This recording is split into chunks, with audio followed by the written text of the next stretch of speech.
புகழ்பெற்ற விநாயகர் தலங்கள். இவ்வரிசையில் திருமுறை கண்ட பொல்லாப்பிள்ளையார். கடலூர் மாவட்டம் சிதம்பரத்தினை அடுத்துள்ள திருநாரையூர் எனும் தலத்தில் உறைந்தருளுகின்றார் இந்த பொல்லாப்பிள்ளையார்.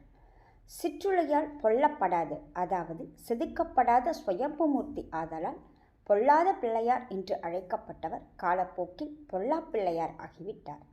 நல்ல பிள்ளைதான், ஆனாலும் இவர் செய்தருளிய பொல்லாத வேலையின் காரணமாகவே உலகிற்கு தேவார திருமுறை பதிகங்கள் கிடைத்தன. அன்புடன் அமுதூட்டிய அந்தணச் சிறுவனை நம்பியாண்டார் நம்பி ஆக்கியதும், மாமன்னர் ராஜராஜ சோழர் மூலம் திருமுறைகளை வெளிக்கொணர்ந்ததும் இப்பிள்ளையின் திருவிளையாடல்களே. இந்நிகழ்வின் காரணமாக திருமுறை கண்ட விநாயகர் என்கிற திருநாமத்தினையும் பெற்றுவிட்டார் இந்த குறும்பு பிள்ளை. தெய்வங்களில் கணபதியும் முனிவர்களில் அகத்தியரும் தான் உலகினருக்கு சிநேகபாவத்துடன் அருளுபவர்கள்.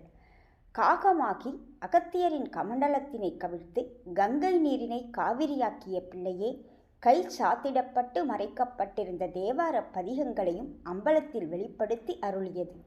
இதற்கு நன்றி செலுத்திடும் விதமாக தலங்கள் தோறும் சிவாலயங்களில் எல்லாம் இந்த திருமுறை கண்ட விநாயகரை எழுந்தருளச் செய்து அன்புடன் கொண்டாடி இருக்கின்றனர் நம் சோழ மன்னர்கள். நம் பங்கிற்கு நாமும் காதலுடன் கைகூப்பி தொழுதிடுவோமே இந்த ஆணைமுகத்தானே. குருவே சரணம்.